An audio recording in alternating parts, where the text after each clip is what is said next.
When Americans first started driving automobiles, we really hadn't set up rules or laws to operate the thing safely. In fact, for most of many decades, there wasn't even a line down the center of the road to delineate the lanes. In the fall of 1917, Dr. June McCarroll was driving her Ford Model T down the road near Indio, California when she was run off the road by a truck. She later said of the event, "My Model T Ford and I found ourselves face to face with a truck on a paved highway. It didn't take me long to choose between the sandy berth to the right and the 10-ton truck to the left. And that's when I had my idea, painting a white line down the center of the highways of the country as a safety measure." The California Department of Transportation credits Dr. McCarroll with the idea of painting a center line, but she wasn't actually the first to have that idea. Today that line down the middle of the hundreds of thousands of miles of roads around the world is so common. It makes such common sense, it's hard to imagine roads without them. But the history of delineating lanes on roads is actually surprising, and it deserves to be remembered. There are some early examples of lane marking. Well, Jubilee years, years of forgiveness, are mentioned in the Bible, chapter of Leviticus. The tradition in the Western Catholic Church was started by Pope Boniface VIII in 1300 AD. So many people, as many as 200,000, came to Rome for the event that Boniface had a continuous line painted down the middle of each road in Rome to help manage the crowds. The line did not, however, denote the direction of traffic, but the type. Horses and carts would be on one side, foot traffic on the other. In 1600 AD, a road near Mexico City used lighter-colored stones to denote a center line. Markings of a center line were used sporadically on bridges in the U.S. and elsewhere in the 19th century. New York City was using pavement lines to mark crosswalks as early as 1911. Conventions for the direction of travel developed with time and were largely set by the 19th century, although the world had still not come to an agreement whether traffic should move to the left or to the right. Early traffic tended to have the traveler on the left, a tradition possibly derived so that your sword hand would face the road in case the person on the other side was an enemy. America took the convention of traffic moving on the right, a tradition which developed in the 18th century to make it easier to pass large agricultural wagons, where the driver would control the horse team from the left rear horse, leaving his right hand free to control the whip. It was easier for the driver to see that he was clearing traffic that was passing to his left. Keep to the right laws were passed in both France and the United States in 1792. England, however, continued the tradition of traffic moving on the left, which was codified in the Highway Act of 1835 and is still followed in most of the former British Empire. But roads, for the most part, still did not have marked lanes, but the advent of the automobile and greater speeds made the need for such markings more apparent. Somewhat surprisingly, the move to mark those lanes appeared to originate in the United States. Americans were actually slow to join the auto boom. The first patent of a two-stroke engine in the U.S. didn't come until 1895, and Henry Ford's first car, the four-wheeled Ford quadricycle, followed in 1896. Up until 1904, the majority of cars built in the world were built in Europe. But by 1907, American production had grown to outpace European production, and Ford was about to change the game. Turning his attention to the problem of production, Ford instituted the moving assembly line in 1913. His innovation meant that cars that used to take 12 man-hours to build could now be built in less than 90 man-minutes. The reason that the Model T was any color as long as it is black was because the fastest drying paint was black, and any other color would have slowed production. Cars became a sensation in the States. Between 1907 and 1917, they essentially replaced horses and carriages as the primary mode of transportation, a transition that was so quick that it outpaced society's ability to adjust. In 1910, there were only 5 cars per 1,000 people in the United States. But by 1920, that number had increased 17-fold to 86 per 1,000. There were some unique circumstances that led to America's fast adoption of the motor vehicle.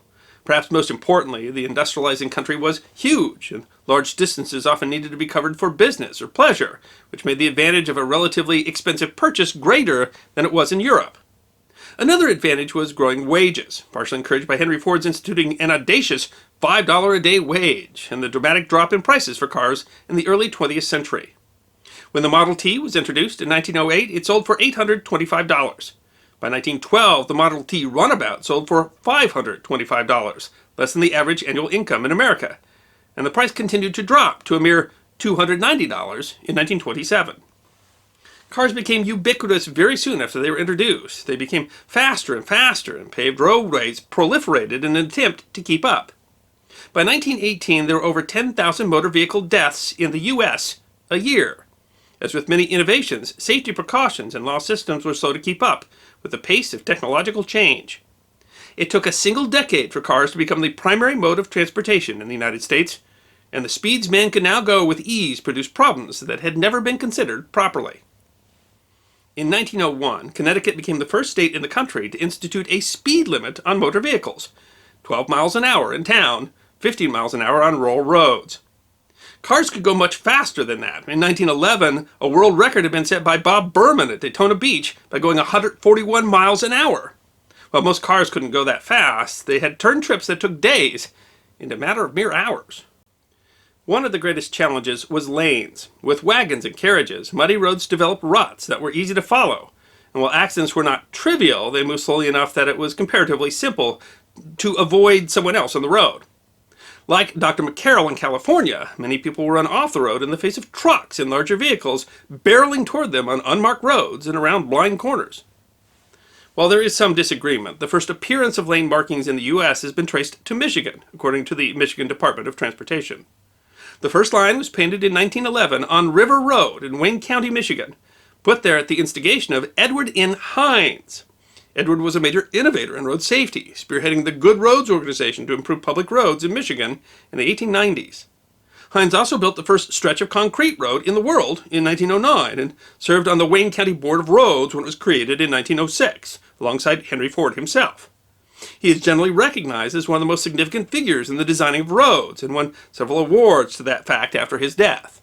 Hines was said to have the original idea of pinning a line down the middle of the road when he saw a milk truck go by that was leaking milk and thus leaving a white line behind him as it passed. And while the idea has become since a bedrock of traffic control, it took some time for it to catch on nationally. In 1917, in addition to Dr. McCarroll, several other people had the idea to paint lines, apparently independently of one another, in 3 different states. In Michigan, Kenneth Ingalls Sawyer, as engineer superintendent of Marquette County, painted a white center line along a dead man's curve. In Oregon, Deputy Sheriff Peter Rexford came up with the idea while on a bus, driving on a dark, rainy night. The county refused to fund the project, so Chief Deputy Martin Pratt paid for the paint that was later painted on the Columbia River Highway between Crown Point and Multnomah Falls in April 1917. It was later that fall that Dr. McCarroll was run off the road near Indio, California. Dr. McCarroll holds a unique place in the story, however, because her work went beyond just coming up with the idea. When the local Chamber of Commerce was uninterested in her plan, McCarroll painted the line herself.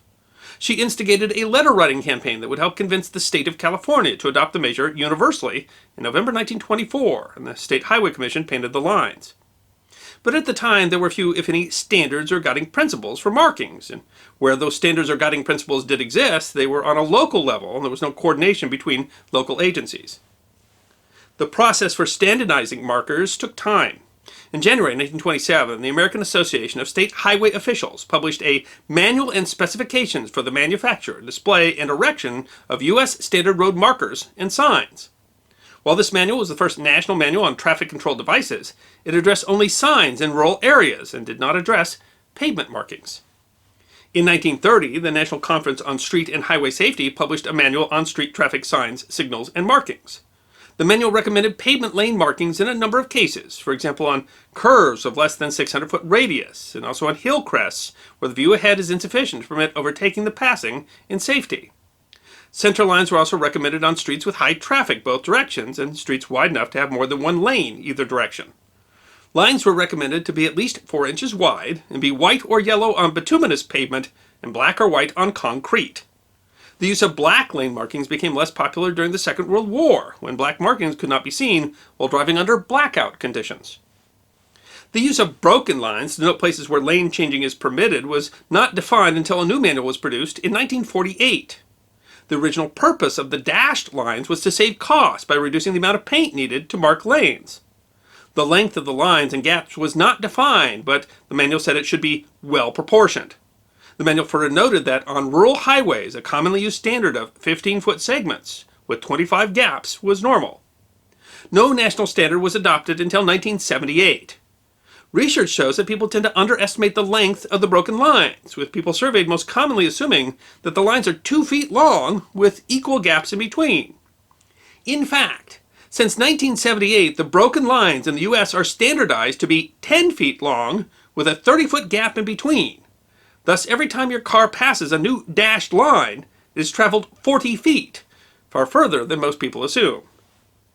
For years, states had local rules for what colors of paint to use on the roads for different purposes, and especially heated was the debate between whether white or yellow paint should be used to divide highways. By November 1954, 43 years after the first Centerline was painted, 47 of the then 48 states had decided to use white as the dividing line, and Oregon, the last state, capitulated later that year. In 1958, the Interstate U.S. Bureau of Public Roads adopted white lines to divide lanes. But in 1971, the Federal Highway Administration required now that all center lines on two-way roads be painted yellow, while white center lines were used to demarcate lanes of traffic going in the same direction, the now familiar system that we use today. It took some time for other nations to adopt the painting of a centerline lane marker. Actually, most countries didn't embrace automobiles like the United States did until after the Second World War. But by the 1950s, automobiles were growing in popularity worldwide, and most nations came up with some system of painting a centerline that's fairly similar to what we've come up with in the United States. New technologies can often upset the social order, take a while to develop the rules or the laws needed to manage that technology. It can take a surprising amount of time to even do the obvious. It can even take a surprising amount of time for the obvious to become obvious. But the history of painting centerline road markers tells us that a few people with a good idea, willing to make a small change, could make, well, a large difference. Today, both Edward Hines and Kenneth Ingalls Sawyer are in the Michigan Transportation Hall of Honor. And the section of road on which Dr. McCarroll first painted her white line is now named in her honor, the Dr. June McCarroll Memorial Freeway. I hope you enjoyed this episode of The History Guy, short snippets of forgotten history between 10 and 15 minutes long. And if you did enjoy, please go ahead and click that thumbs up button. If you have any questions or comments or suggestions for future episodes, please write those in the comment section. I will be happy to personally respond. Be sure to follow The History Guy on Facebook, Instagram, Twitter, and check out our merchandise on teespring.com. And if you'd like more episodes on forgotten history, all you need to do is subscribe.